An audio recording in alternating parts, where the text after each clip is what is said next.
Hello friends, हम यहाँ पर जो है नदियों के बारे में डिस्कशन कर रहे हैं। हमारा एमपीजीके का जो सीरीज़ चल रहा है उसका ये नेक्स्ट वीडियो है। चलिए देखते हैं आगे कि जो मध्य प्रदेश से जो है सर्वाधिक नदियाँ बहती हैं। ठीक है, इसी वजह से मध्य प्रदेश को नदियों का मायका कहा जाता है, क्योंकि जैसे कोई भी एक लड़की होती है वो अपने मायके में पैदा होती है, उसका जन्म होता है और उसके बाद में वो कहीं और जाकर के भाई उसकी ससुराल होती है।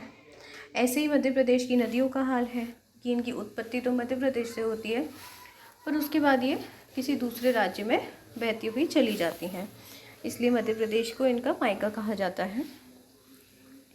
चंबल व ताप्ती नदियाँ डेल्टा का निर्माण नहीं करती हैं, बल्कि ज्वार नदों का निर्माण करती हैं।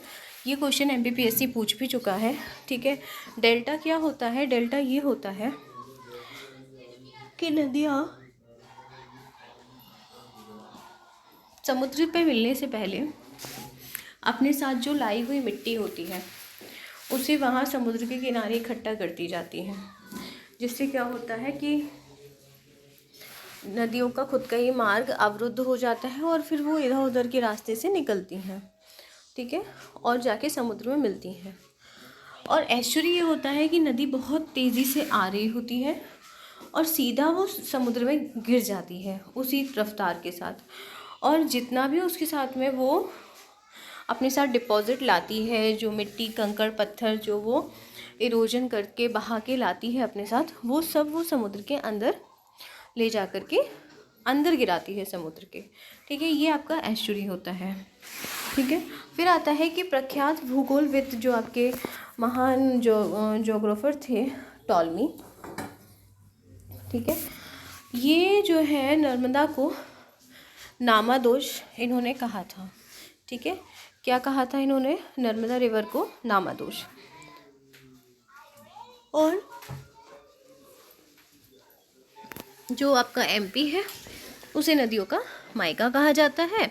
और जो क्षिप्रा नदी है इसके किनारे आपका कौन सा शहर बसा हुआ है? आप सभी को पता है, उज्जैन है। और जो है यहाँ पर हर 12 साल बाद कुंभ लगता है, जिसे सिंहस्थ मेला भी कहा जाता है।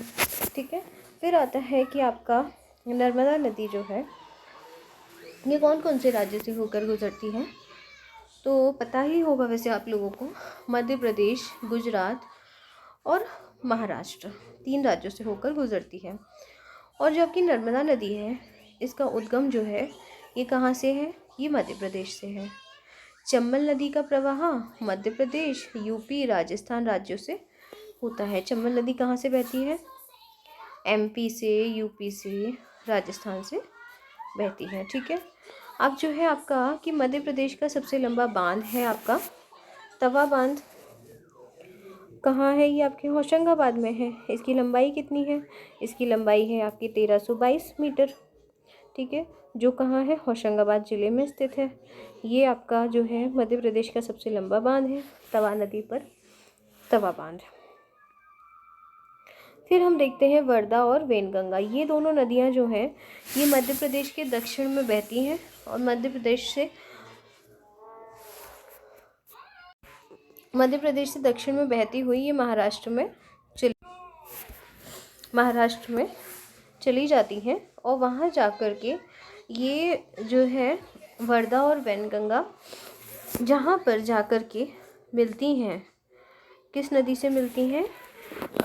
वर्धा और वैनगंगा आपकी शायद गोदावरी से मिलती हैं, नहीं, या मुझे याद नहीं आ रहा है फ्रेंड्स। जिस नदी से मिलती हैं वहाँ पर जब ये संगम होता है इनका मिलने का, उसे कहा जाता है, या फिर हो सकता है वर्धा ही वैनगंगा में जाके मिलती हूँ, मैं अभी थोड़ा भूल रही हूँ उस फैक्ट को।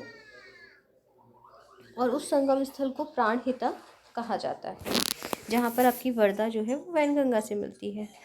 अब देखते हैं कि मध्य प्रदेश में प्रवाहित होने वाली नदियाँ जो हैं ये प्रायद्वीपीय नदियाँ हैं। ठीक है, मध्य प्रदेश में जो नदियाँ बहती हैं वो कौन सी नदियाँ हैं? प्रायद्वीपीय नदियाँ हैं। प्रायद्वीपीय नदियाँ कैसी? कि जो आपका जो मध्य प्रदेश है ये भी एक आपके प्रायद्वीप का भाग है, गंगा यमुना का मैदान, और उसके नीचे आपका जो प्रायद्वीप है, जो आपका इंडियन पेनिसुलर है, इंडिया उसी का पार्ट है, और मध्य प्रदेश उसी पेनिसुलर का पार्ट है, इंडियन पेनिसुलर का। ठीक है, तो मध्य प्रदेश में बहने वाली नदियाँ भी आपकी प्रायद्वीपीय नदियाँ ही हो जाएंगी, कोई गंगा यमुना की नदियाँ तो नहीं कहलाएंगी ना। बस यही वाली बात कही जा रही है यहाँ पे। फिर आता है कि मध्य प्रदेश में